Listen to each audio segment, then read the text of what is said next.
Okay, this video is about revelation I've been getting on stuff lately. Now, some may think I don't believe this or I don't believe it's true, and what verse is all of that. But basically, when we're born into this world, we have spirit guides as well as angels, okay? Everything's predestined, like the Bible tells you, it's all been predestined. I knew you before you was formed in your mother's belly. And it also links to this world that everything what happens in our life, whether it's good, bad, sickness, is to make us grow an extension of our souls. We are a spirit.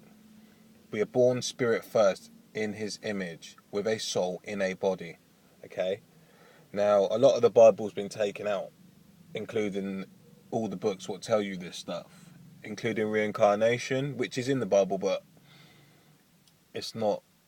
You seek and you shall find, and I don't think we read the Bible properly because a lot of it's symbolic. So we make soul contracts before we're born, and either, from what I'm working out, to get away from previous lives and karma, because there's no such thing as death. Okay, your flesh dies, but your spirit lives forever. So it's either from previous lives to get rid of karma, or for extension spiritually. So you might keep going through a situation in your life and you'll be like, why am I keep going through this? Or why do I keep picking the same men? That, like when people say, oh, she picks them. The last one she was with, he beat her up. The other one, he cheated on her. Well, there's life lessons in these situations, and until we learn them, we're going to keep going round and round and round, and they're going to get harder and harder until we work this out. Obviously, we are born in this world with spirit guides and angels. The spirit guides could be someone from our higher self or our family members. You have to look into all this stuff because there's a lot to it, but we have spirit guides which are separate from angels. And they're all here to help us with our life purpose, for our spirit. They work only specifically for the spirit.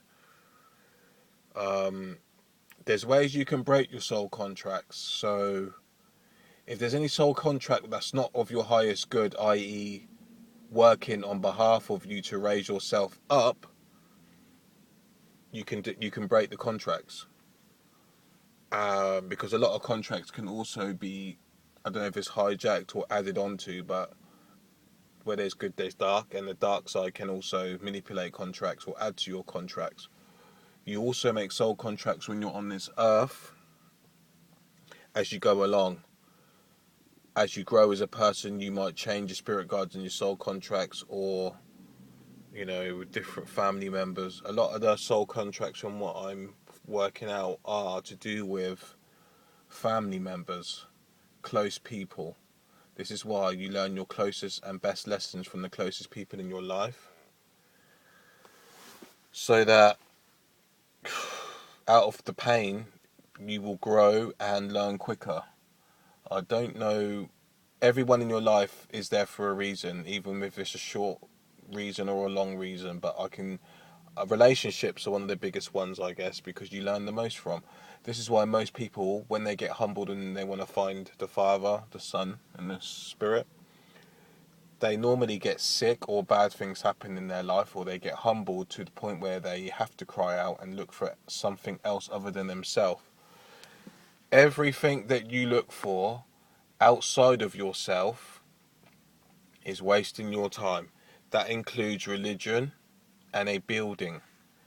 Ye are gods, all of you are children of the Most High. The kingdom of God is inside of you. You as a person need to raise yourself up spiritually, your frequencies, and you will attract what you put out. If you're indoctrinated by doctrine and ways of the world, i.e. governments and all this fakeness, you're going to attract it. It's hard because a lot of the stuff comes by thought and what the words we speak, so you just have to keep raising yourself up spiritually, getting rid of dead animals, eating dead animals out your flesh, what you are, what you eat. Stop drinking fluoridated water. Turn the television off. Anything that doesn't serve your higher self and spiritually, get rid of it. Bit by bit. Obviously, it's a process. So, milk, dead animals, soulless people, and you have to work out which ones are there to help you grow or just to waste your time. So everything comes from you. You have to work everything out for yourself.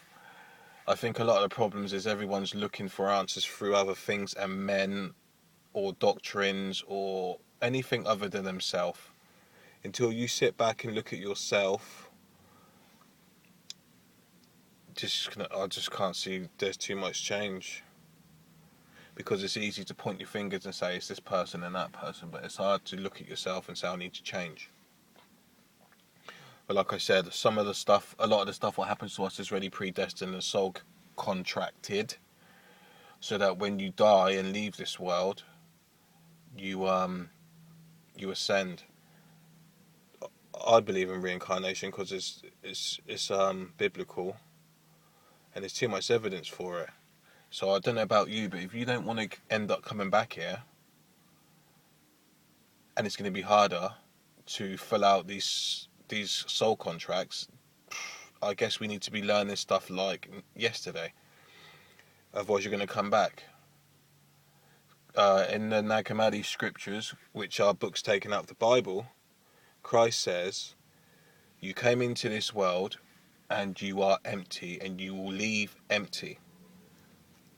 Because you've gained nothing out of it other than mortgages and finance and nothing. There's nothing really in this world other than experiences and growth. And it's easier said than done, but you just have to keep working it out for yourself. Everyone's an individual, you need to work out individually. But I'm quite sure that whoever hears this will take it upon themselves to look into soul contracts, breaking soul contracts, spirit guides, and other books of the Bible. And what else is there? There's a lot of talk about when you die that you go into this white light, but supposedly that's a trick, so that you get reincarnated here by archons and the demigods and stuff. So they say that when you die, it's like you're half awake, half asleep state, and you shouldn't make any not life changing, but you shouldn't make any decisions until you're fully awake, because that's when you get stripped from all your realities and all your personalities, or everything you've gone through in this world. Then you get reincarnated back here, and then once you get here, you have amnesia, you don't know what's going on.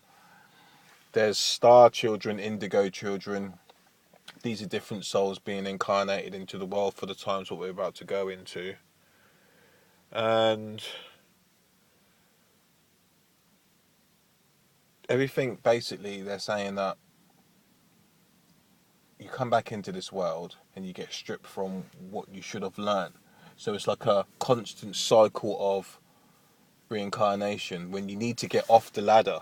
But however, if you don't learn what you're meant to learn, I can't see how you're going to get off the ladder, because my people destroyed because of lack of knowledge. So I don't know how many times we've been on the ladder or we're going to go through the ladder, but everyone has to go through it at some point to wake up. I believe everyone will get off the ladder once they raise themselves up, come out the third dimension, which is the earth, the worldly ways. The new earth is the fifth dimension, but you can't get to the fifth without going through the fourth. So the only way you're going to do that is raising your frequencies up, working out your soul purpose, your soul contracts, and going within yourself and not outside yourself with stuff.